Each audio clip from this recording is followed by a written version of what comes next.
much, Bob. It's a pleasure to join you again today for the latest in our series of events introducing leaders from Northern Ireland.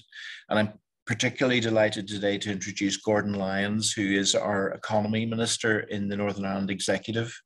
That's because this is a uniquely wide-ranging role in Northern Ireland, covering leadership not just in developing and implementing a successful economic strategy in Northern Ireland, but also in covering policy across a very wide range of other issues, including further and higher education, energy, foreign direct investment, tourism, and a host of other issues, all of which, of course, come together to contribute to the development of what is an increasingly interesting and sophisticated economic situation in Northern Ireland that should be of considerable interest to parties all around the globe.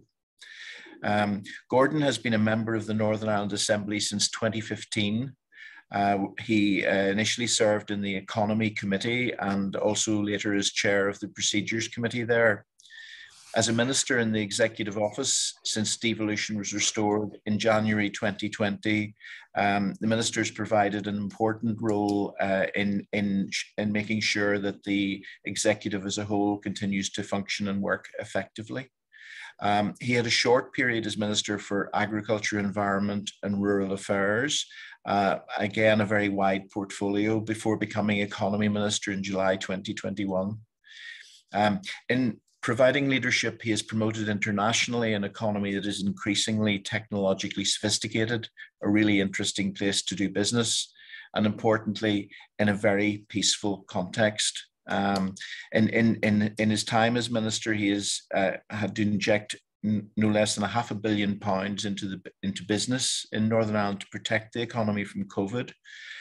He has introduced a new strategy called 10X, which will continue to grow and develop the economy in important areas like advanced manufacturing and technology, and of course in growing the skills of the population even further to meet those requirements. And he also has, looking at maybe things which have a slightly more social perspective, he's persuaded the Assembly to back legislation to give working parents the right to 2 weeks statutory paid leave in the event of a child's death. And of course, a unique high street scheme, which boosted the economy by an estimated 137.5 million just last year, again, in helping people to cope with the impact of COVID. We're hoping to have the minister join us in Washington, D.C. for St. Patrick's Day, which is coming up very soon. But in the meantime, I hope you enjoy hearing from the minister, and I'll hand over now to Bob to take forward the discussion. Thank you very much. Thank you, Andrew, and thank you once again for your partnership. I know everyone is looking forward to St. Patrick's Day, and if you are in DC, obviously you throw a very good and well attended and important breakfast. And this year it will be on St. Patrick's Day. I recently just opened my gift packet from last year, or at least a part of it, and baked the bread. We had a snow day here on Friday in Massachusetts. It seemed like a good occasion to do it in the run up to St. Patrick's Day. So Andrew, thank you very much for that. I appreciate it. It was at the back of the cabinet, and after a year of the pandemic, I had forgotten about it. Please, if this is your first time attending, there is a question and answer function at the bottom or on your screen, and we will take questions, and you feel free also to use the chat function. I'll try to get to those as they come in. You have to excuse me and my voice. I have 2 children, 7 and 4. They're back in school, so they're back carrying colds. And so everyone in the house has some kind of form of sore throat, but no one has COVID, thankfully. Minister, thank you very much for joining us today. I do hope you're able to get to the US in the near term. And if you do come to Boston, we'd love to host you here at Boston College. But in the meantime, I thought it would be nice, and I think everyone who's joining us today would like to hear your thoughts about where the Northern Ireland economy is going, what is happening with the Northern Ireland Executive, what the relationships are between the parties. One place I like to usually begin these conversations is to talk a little bit about yourself and your journey into politics. And I think we'll still do that. I think we will probably turn to very contemporary events before too long. But I would certainly like to know, what has driven you into politics and into the leadership role that you now have? Well, first of all, thanks very much for the invitation. It's a pleasure to be here today. Slightly odd format. You're the only one that I can see, Bob. However, I see a lot of names on the side, so it's kind of strange to be talking to people and not seeing them. But do appreciate the opportunity to, I suppose, give a few thoughts and reflections on where we are here in Northern Ireland, and in particularly in terms of the economy, where it's been, and where I hope that it's going to go. But you've asked for a little bit of a background first, and my entry into politics. And I suppose I should begin by saying I had no political background whatsoever growing up. My parents were not political at all. I can never remember them talking about politics. I have no early political memories whatsoever. It wasn't something that was in our household or in our background whatsoever. But I think it was really, when I was in school, I'd started to think a little bit more about it, but not very much. But by the time it came for me to go to university, I was very interested in history, and I had studied a little bit of history throughout school, and that got me interested in politics as well. And so I went to the University of Newcastle upon time, and tried a few different courses and different modules while I was there, and eventually I had politics and history as my majors. And at that stage, I wanted to come back to Northern Ireland from England, where I was studying, with the intention of teaching. I wanted to apply for my teaching diploma.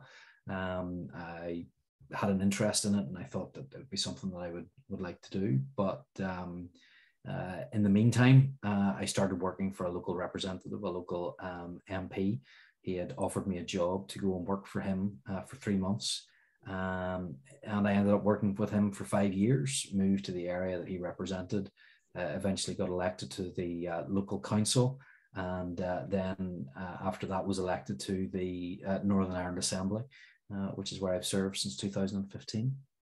It's an interesting story that you went off to Newcastle to study and you returned to Northern Ireland. Of course, Northern Ireland has struggled at times with that brain drain, with young people going to university in Britain and then maybe not returning. I mean, was it always your plan to return, or was there some contribution you were trying to make, or what drove you to leave Newcastle and return back to Northern Ireland? Yeah, so actually I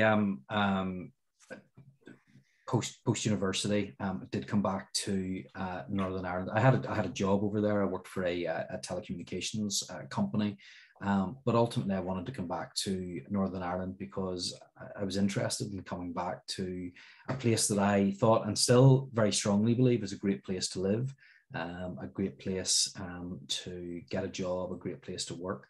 And it's actually one of the things that I want to do is not only to bring more people who go to study in England and Scotland back into Northern Ireland again, but also to those that live in Great Britain and further afield to actually say, come to Northern Ireland, because it's a great place to raise a family. It's a great place to work.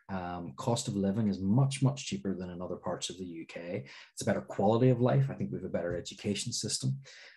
So it actually should be a no-brainer, not only to hold on to our talent, but also to make sure that we can attract people from the rest of the UK. I think the perception in the past was if you went away, there was greater opportunity for jobs in the rest of the UK. I don't think that is necessarily the case now. I think that we have a completely transformed economy over the last number of years, and there are fantastic opportunities here in Northern Ireland. So you can now combine, I believe, the good job opportunities along with the cost of living and the quality of life, which makes Northern Ireland a really attractive place.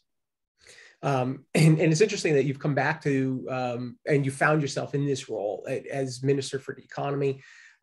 More than maybe anyone else in Northern Ireland, you are responsible for driving the economic factors and the sustainability of the jobs. I mean, maybe you could give us a little bit of an outline of what the minister does. It's a big brief. Yeah, it is. I thought that whenever I was in the agriculture role, that it was a big brief. They said that they covered everything from A to Z, from agriculture to zoos, and it was a wide-ranging post. But the Department for the Economy is even greater. We have very distinct areas. further education, higher education and skills. We then have tourism, general economic development, and energy, and mining and minerals. So it is very broad. And I've come into the post a number of years after two different departments merged together. We were trying to cut down on the number of departments, make government more streamlined. And we brought together the old Department of Enterprise, Trade and Investment and the Department of Employment and Learning. So really the skills and education together with the general economy, trade, enterprise, investment, we brought those together. And in doing so, we wanted to have that really strategic focus, and energy's in there as well, tourism's in there as well. And so really it was our aim within this department to bring all of that together and to build an economy that delivers for everybody. And you need all of those things together, because you need to have the skills and the young people with the talent to create the kind of job opportunities and growth that we want to see. And skills in the economy are so tightly tied together. But energy is a huge issue now as well, increasingly so. And so it is important for business and economic development that you have that energy infrastructure in place as well. So it is a wide-ranging department. There are a huge number of challenges that come with it, but I'm really excited because I believe that challenges are opportunities. And I think this is a department in which you can really get things done and see the changes that you want to take place actually happen. You know, the document that your office is using now to drive forward the policy making is the 10X document. Yeah. And we can get into that a little bit. And there's a lot of really interesting stuff in that. I mean, one thing, if anyone reads the 10X document, I think that comes across immediately is how much your department intersects with other departments. There's this constant reference to the Department of Infrastructure, Department of Communities, these other offices that you need to collaborate with in order to deliver what you're doing. I mean, since the executive is collapsed, has that changed the way you're working with your ministerial colleagues? To an extent, yes, the executive currently isn't meeting. And we don't have those executive meetings where a lot of these issues are can be discussed and thrashed out. However, I continue to have engagement with other ministerial colleagues. I just met with another minister today about the hydrogen economy and how we can work together on that. Hydrogen presents a huge opportunity for Northern Ireland. We can go into more detail on that later on because it's very, very exciting. I work with other ministers, and in particular, my officials work with other ministers' officials on a daily basis. So that kind of collaboration and work keeps going on. We are getting towards the end of an assembly mandate anyway. So any new business or new working together that would take place is generally coming to an end anyway. We've set our strategic priorities, and this date next month, the assembly will dissolve for the election. So the majority of that work had already been done. That's good to know.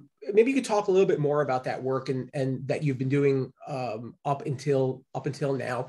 The 10X document really is there to help translate the new decade, new approach into policies, and then there are continued documents and business plans.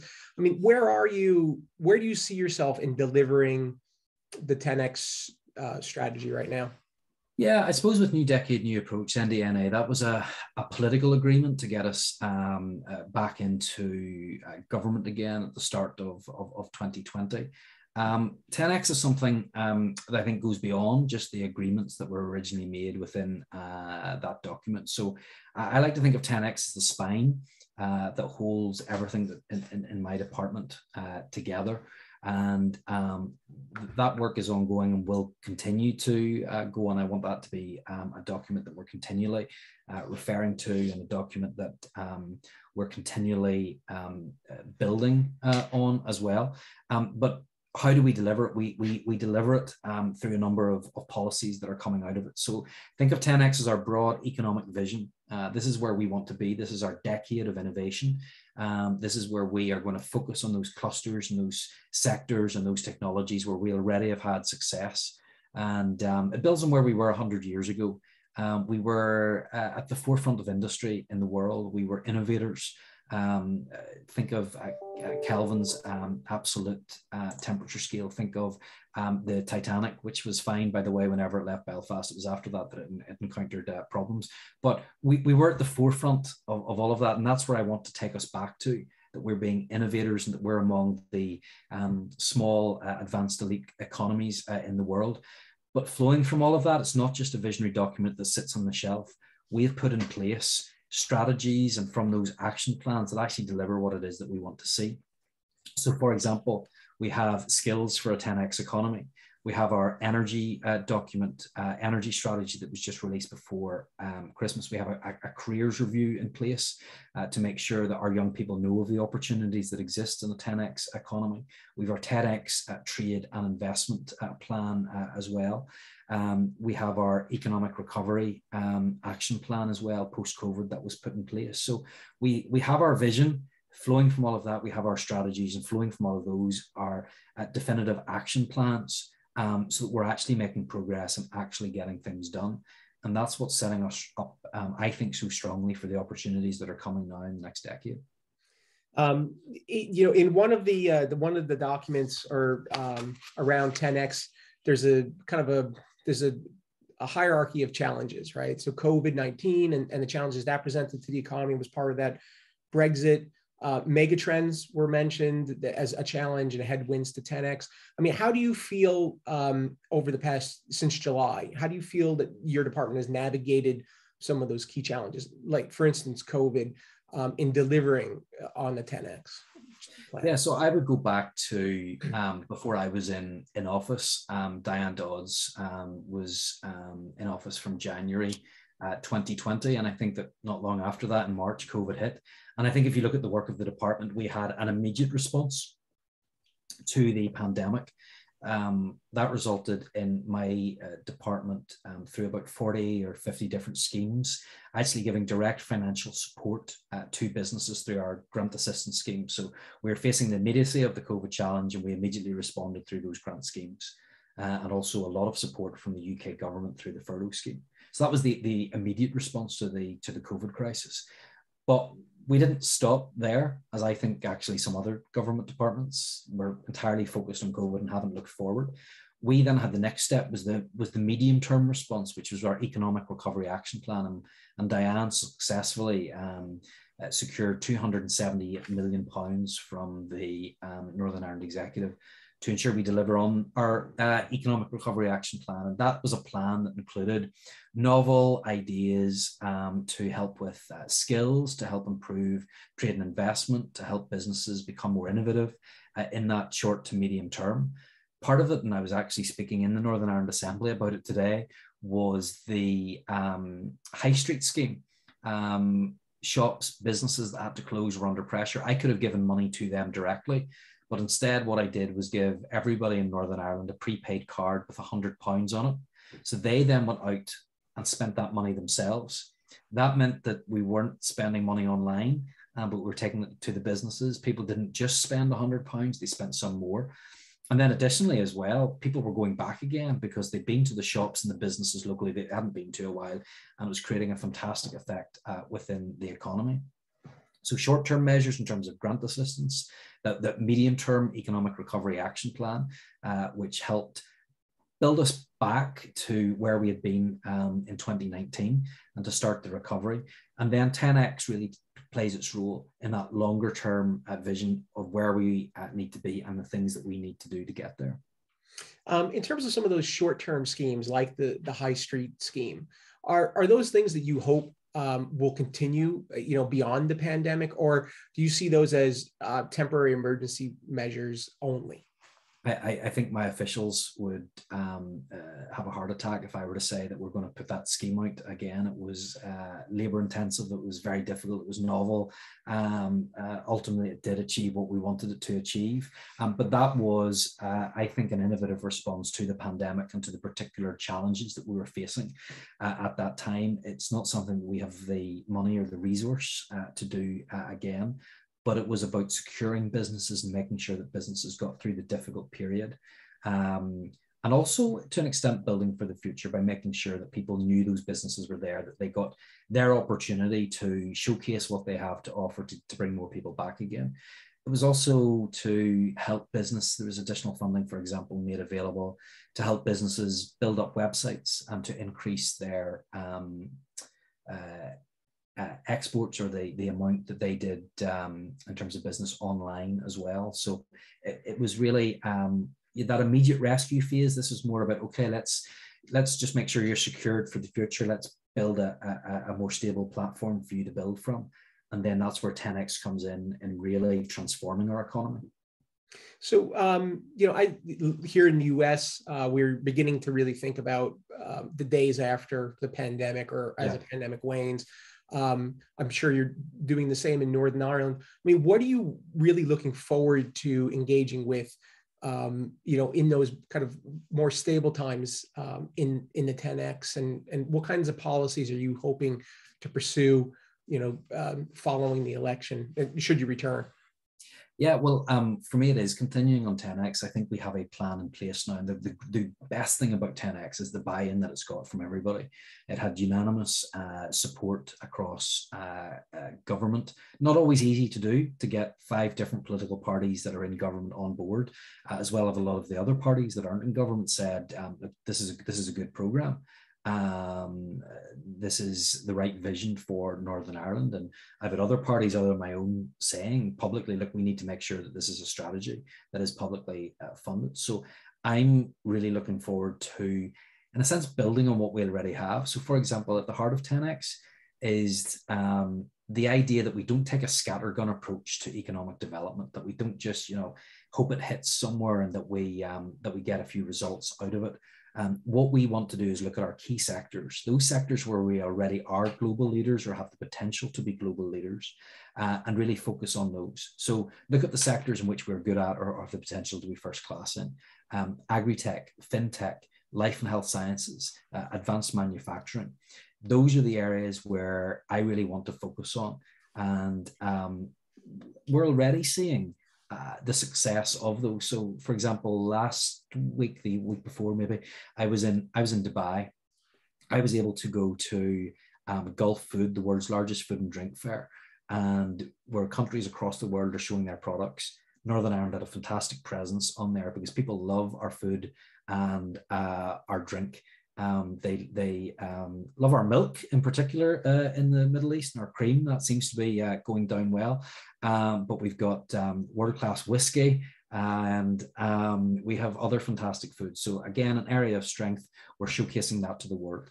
I was at Expo that week as well, and there was Northern Ireland Day at the UK Pavilion, one first time Northern Ireland has ever been represented. And we had companies from all over Northern Ireland that were exporting to the Middle East and beyond, showing the product, showing what we had on offer, and showcasing it to the world. Later on this week, I'll be doing a showcase event in Belfast to highlight the successes that we have had and the incredible opportunities that exist here as well for foreign direct investors and for local businesses as well. So that's what I want to continue, really focusing on our strengths and focusing on those companies that do well. That doesn't mean we forget about the rest of the economy, because of course there's diffusion right across the economy in Northern Ireland if we can get that right. So not sure if I'm going to be here after the election, but if I am, that's what I want to focus on. We've had a lot of talk about 10X, a lot of plans put in place. I'm looking forward to seeing those deliver the results that we're all looking for.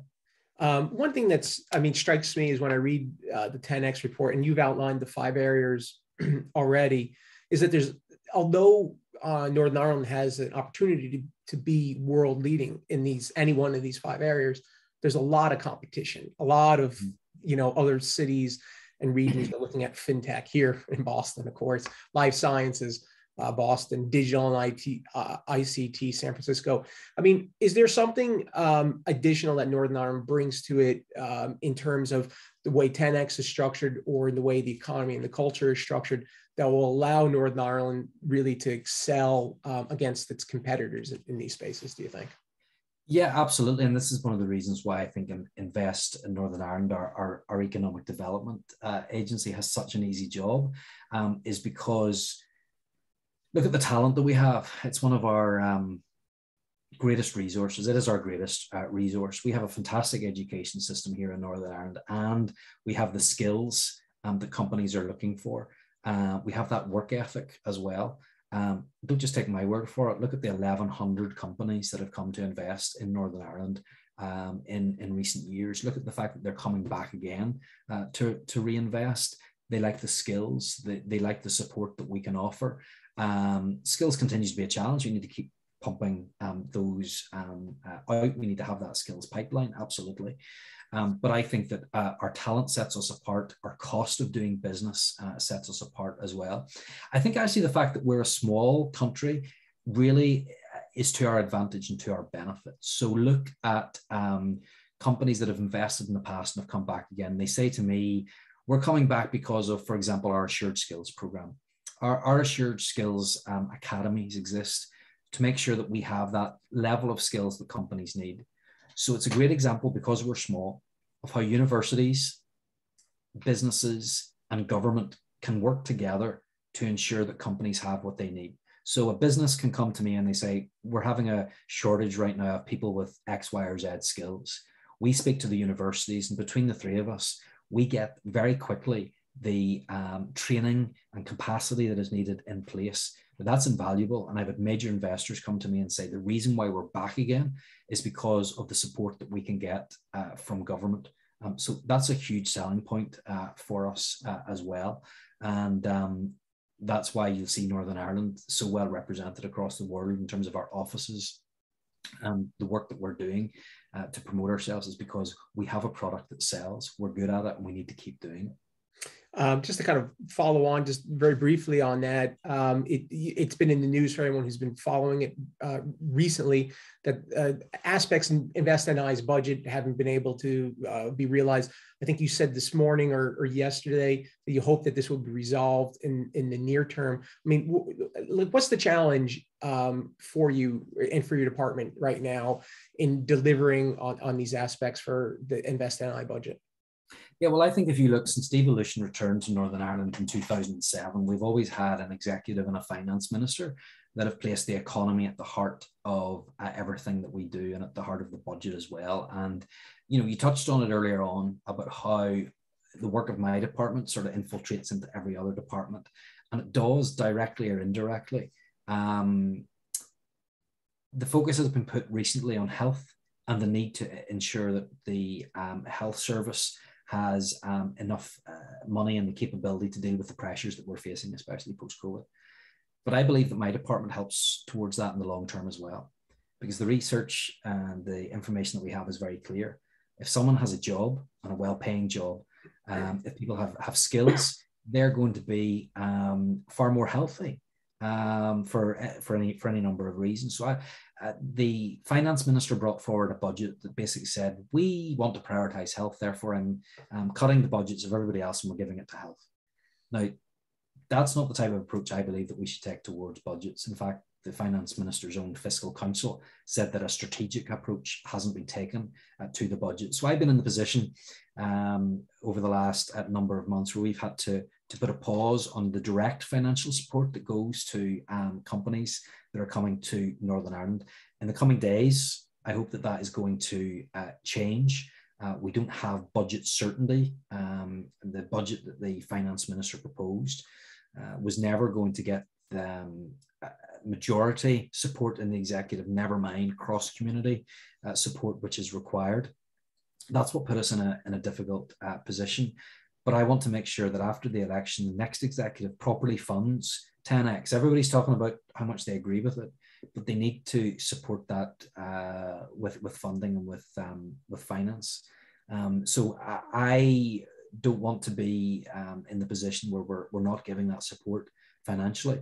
But of course, remember, that's just one tool within our toolbox.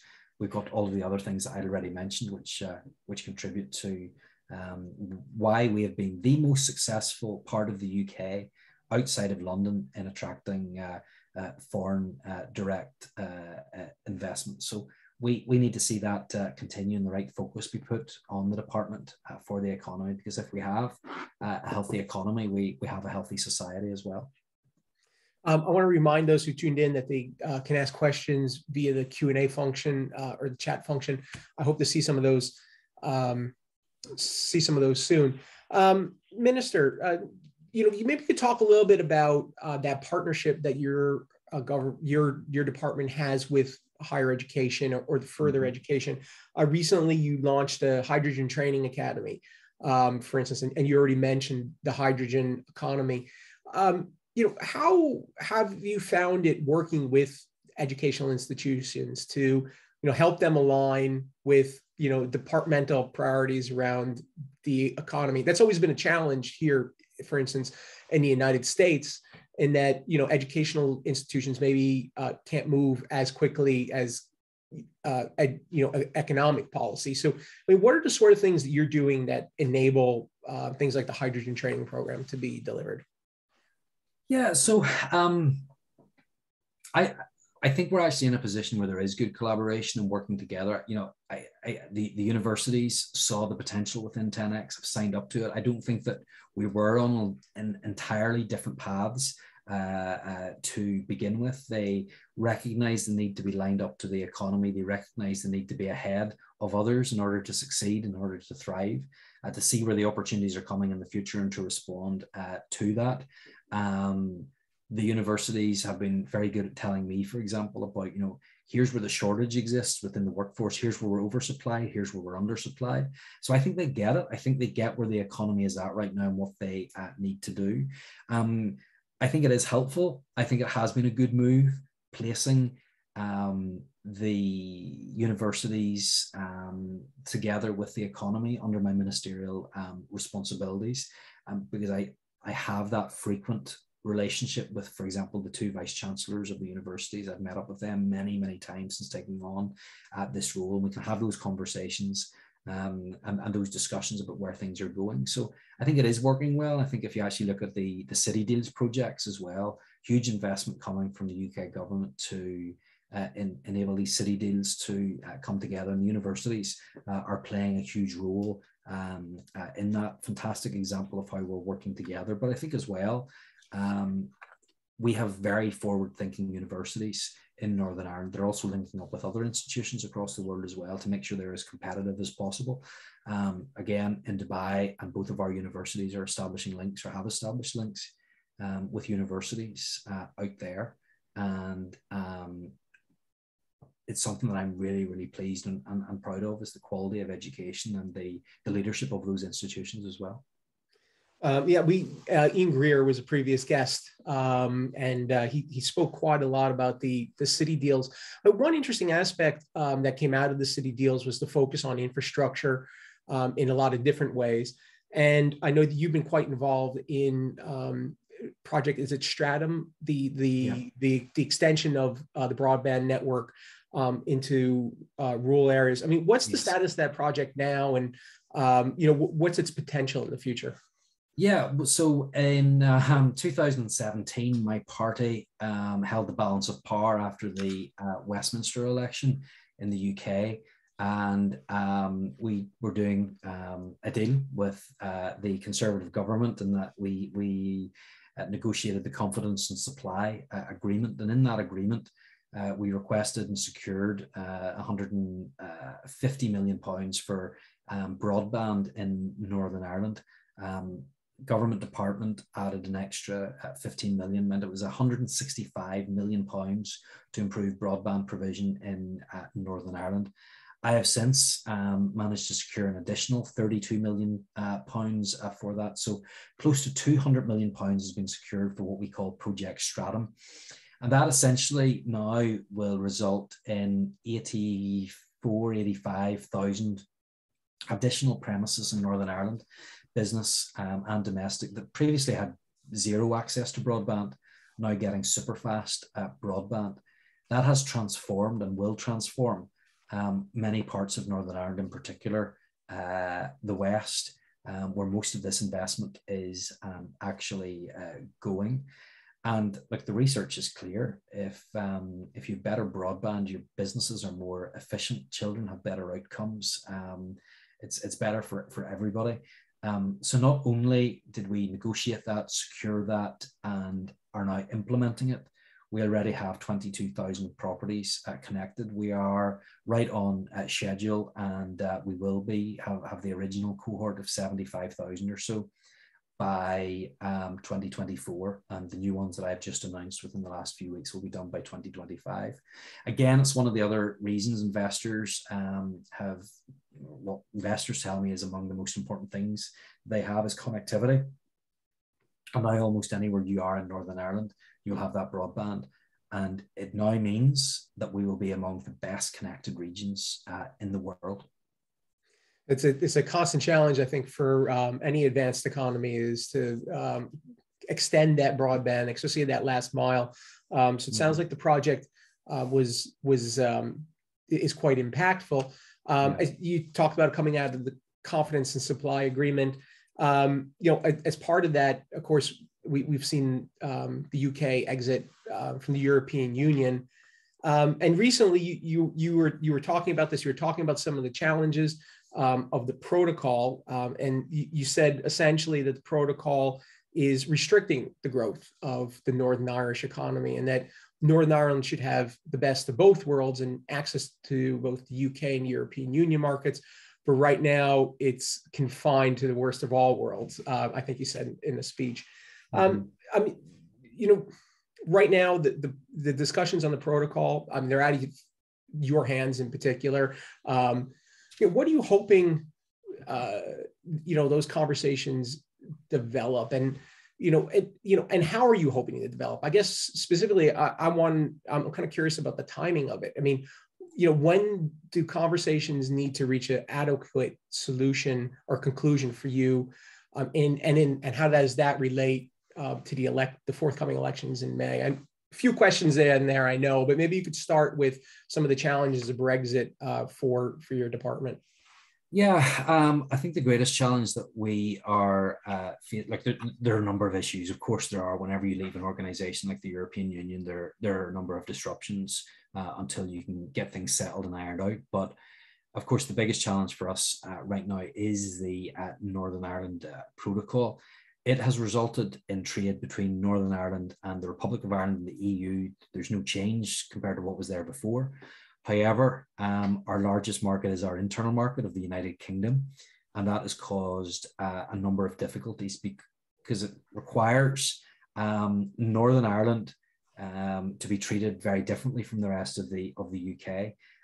I got to know a little bit more about this when I was Agriculture Minister, because whenever I was in that post, we were responsible for the outworkings of a lot of this. And essentially, what my official said to me was, Minister, you have to realise that when you're bringing in something from Great Britain into Northern Ireland, you have to look at it like you're bringing something in from Rwanda into Northern Ireland. For the purposes of the EU, the UK, and the African states or South American countries are exactly the same. They're considered third countries. Now, what that requires then is on goods coming from Great Britain into Northern Ireland, the EU requires checks, it requires control posts, and it requires charges. So the EU actually says if you're bringing something from Great Britain into Northern Ireland, you have to pay to do that through the official controls regulations. So that is hugely disruptive, especially to smaller businesses that are dependent upon that supply chain between Great Britain and Northern Ireland. We have a population of 1.8 million pounds. When the protocol is implemented, it means that we will have 20% of all checks within the EU.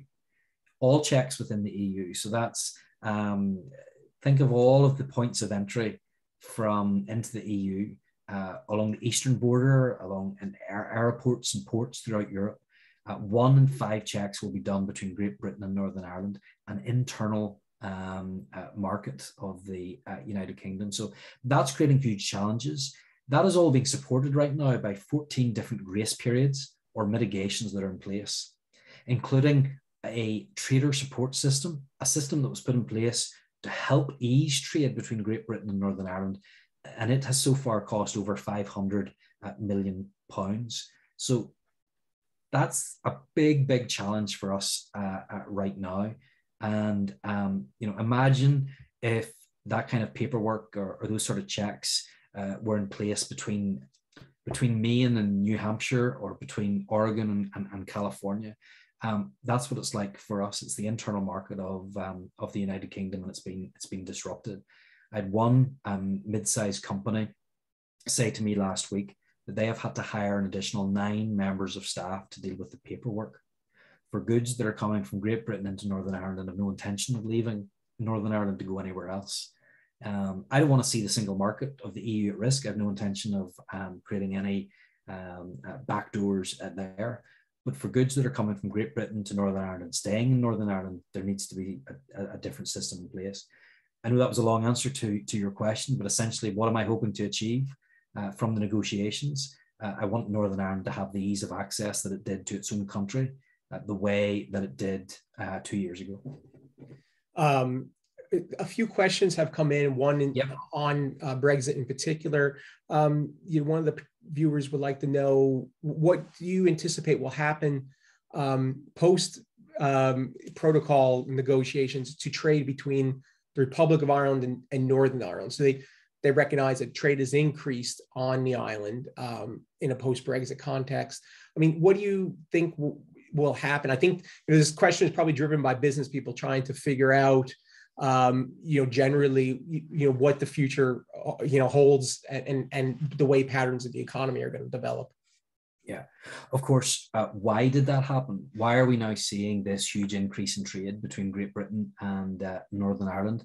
It's trade that has moved that would previously have been from Great Britain into Northern Ireland. So, for example, I have constituents that contact me and they say, my suppliers are in England, but my suppliers are saying it's not worth my while to send my product to you anymore because of the cost, because of the paperwork, because of the form filling, all of that there.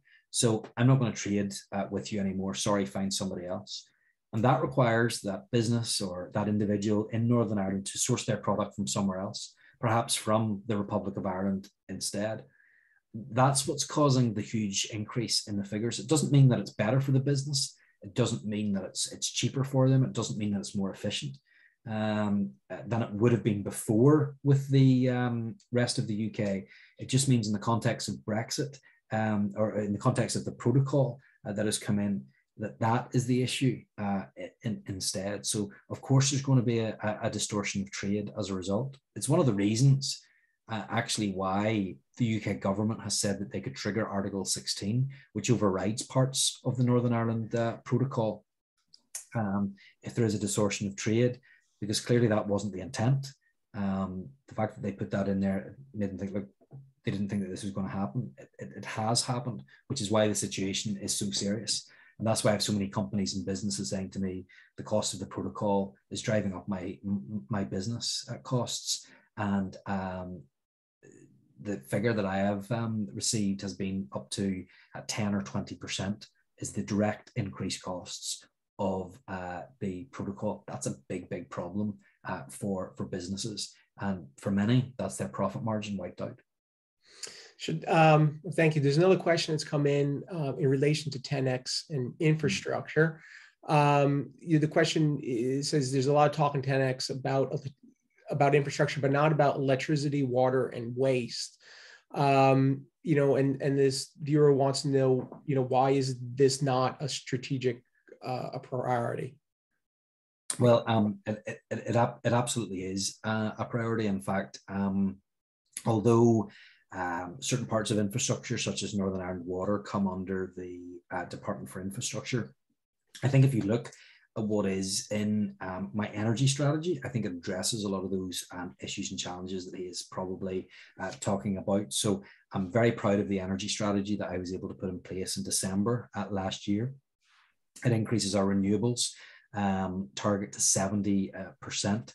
It focuses on energy efficiency and making sure that we make the most of the buildings that we have. Of course, the cheapest form of energy that you have is the one that you don't use. So I want it to be our buildings to be as energy efficient as possible, hit that renewable targets, invest in those new greener technologies, as well as combating climate change. So I think that we are addressing those issues. And a huge challenge for the economy in Northern Ireland is making sure that we do have that wastewater facility as well. It's a big barrier to development right now. We do need investment in our infrastructure. But I've been having a meeting with Northern Ireland Water, a series of meetings with them recently. We're actually looking at how they can contribute to some of the things that we want to see happen. For example, helping us to produce hydrogen, clean their water, and how we can work together on that. So it may not be mentioned in 10X itself, but it flows from the supporting documents such as the energy strategy. Speaking of energy, obviously it's on the forefront of everyone's minds with what's happening in Russia and Ukraine. Is one of the things that's a big concern in this. I mean, with a minister for responsibility for energy, are you taking steps now to protect Northern Ireland from the worst possible disruptions, or I mean, what is possible actually in the context of what's going on? Well, look, energy is one of those issues that you can't just step in on a Monday and have it sorted out by a Tuesday. We have supplies from certain countries. We have established energy patterns in place and all the rest of it. And that's why last year I put in place an energy strategy that looked to the medium to long term. We were already facing difficulties at the tail end of last year. And I can't wave a magic wand, unfortunately, and make it better now. What I can do is build for the future. So some of the things that I have done is put that emphasis on energy efficiency, for example, on making it as easy as possible for people to make the right choices in terms of their energy, and hitting that renewables target as well. So hugely important that we're not dependent on the Russias of this world, although Northern Ireland isn't. Most of the UK's gas comes from the North Sea and from Norway. But making sure we are subject, of course, to market prices across the world. So I don't want to be dependent upon volatile fossil fuels. I want as much of our energy to come from Northern Ireland as possible. And that's why I put a huge focus on not only increasing our renewables energy target, which is having an impact. In fact, we've had some very stormy days here in the UK lately. And as a result, next day energy prices have gone through the floor because of the impact that that's having on electricity. But not just on day-to-day renewables, but into storage as well. And I want to talk a little bit about hydrogen, and I see one of your questions in the chat box is the potential to develop a clean energy technology sector within or in tandem with the larger focus on technology. And that's absolutely what we're doing right now in Northern Ireland with hydrogen. So big problem in Northern Ireland, the wind blows, and sometimes we don't always need electricity, and then sometimes the wind doesn't blow and we do need it. So one of the solutions to that is get an electrolyzer and then make sure that we're turning that wind energy into hydrogen that can be stored and used at a later stage. Now, there's a number of reasons why this is really exciting for Northern Ireland. We're a small geographical area. We already have a high renewable energy sector. We have cavern storage. We have a modern gas network. In the rest of GB, they don't have the pipes that are able to take hydrogen. We do. And we have interconnection to Scotland and to the Republic of Ireland. So we're really, really well placed to take advantage of the opportunities that are coming with hydrogen. And in particular, we have world-class universities. And in those world-class universities, we have a history of advanced manufacturing and engineering. So we're putting in place pilots in the coming months around hydrogen that will deliver incredible opportunities for us. So that's what I'm focused on right now, because if we don't do the work now, we'll not benefit from it in a few years. We might not be able to do much about energy prices in the here and now, but what we can do is build for the future to make sure that we're growing as much of our own energy here locally. That's exciting. With the you mentioned something really kind of intrigued me there about the interconnections you mentioned with the Republic of Ireland and Scotland. So do you foresee a future where Northern Ireland's an energy exporter? Yeah, so at times we are. If I were to look up our network distributors website, The chances are at this stage we will be exporting a little bit of energy either to Scotland or to the Republic of Ireland. In recent days, it's been in around 15 to 20% of our electricity is being exported. So that's exciting. I would love to be able to grow that. It would be fantastic if we not only met our own targets, but we're also able to be exporters of energy as well. Oh, that's interesting. That's really interesting. I want to just switch gears a little bit. We have a few minutes left, and hopefully, if there are any other questions, please get them in and I'll prioritize them. But before we get there to those additional questions, I mean, we've been watching over the past few days a very disruptive, action in the Ukraine, the most recent war, coming out of COVID, which was massively disruptive. We know Northern Ireland's always had good relationships across Europe and especially with the United States. Where do you hope those relationships go, in the years ahead? I mean, what does Northern Ireland need to do now, like maybe with energy, to prepare for the future and to remain connected and impactful abroad, in Ireland or in the European Union over here in the United States? Yeah, so I suppose the first thing I would say is, if I'm picking up your question, is Brexit doesn't mean that we disconnect ourselves from Europe or indeed from the rest of the world. In fact, I think it's the opposite. I think it's about harnessing and looking after those opportunities that exist beyond just the European Union, while still staying in close contact and I hope friendship with the rest of the European Union. And I actually think recent days have shown us the importance of sticking together and working with the European Union, working with other countries around Europe, working with the US and other international allies. So I'm very excited about the opportunities that exist for Northern Ireland across the world as well. I'll go back to speaking about Dubai.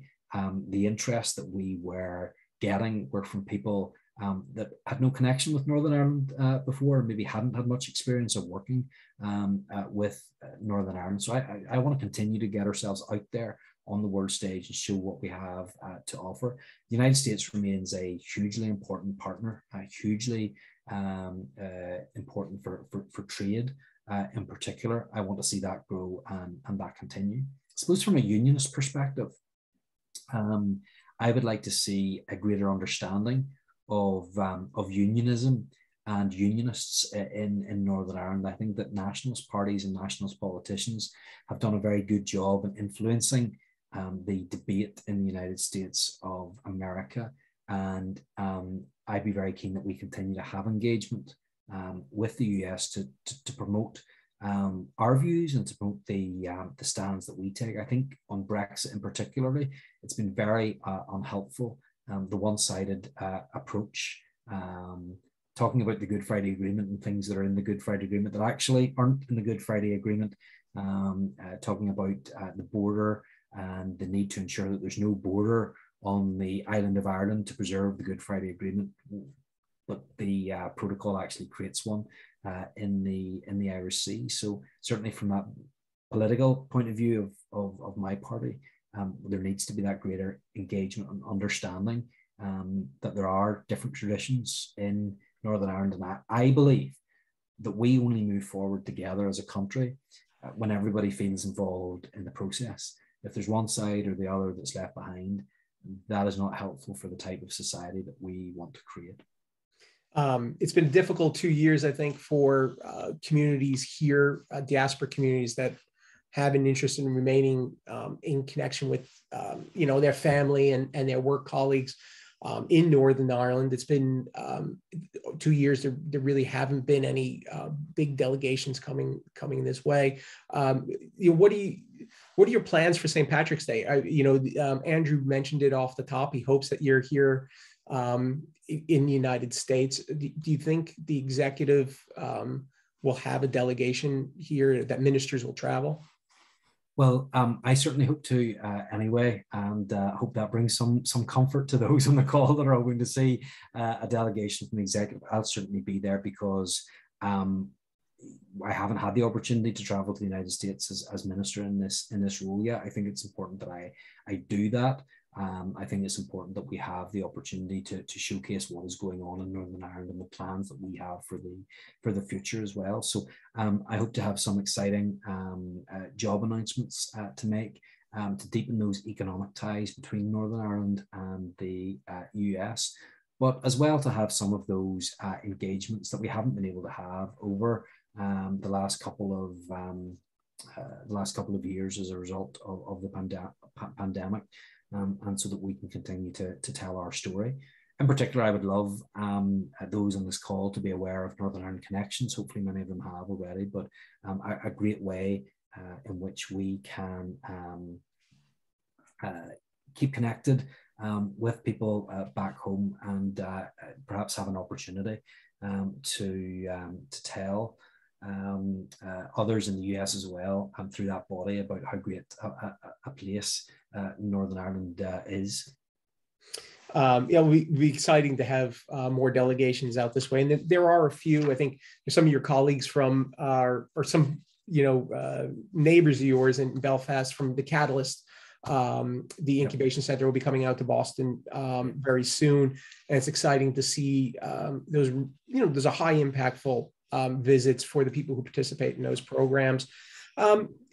We just have probably 1 minute here, and so I thought maybe it would be good if you could comment very briefly on how do you see the elections,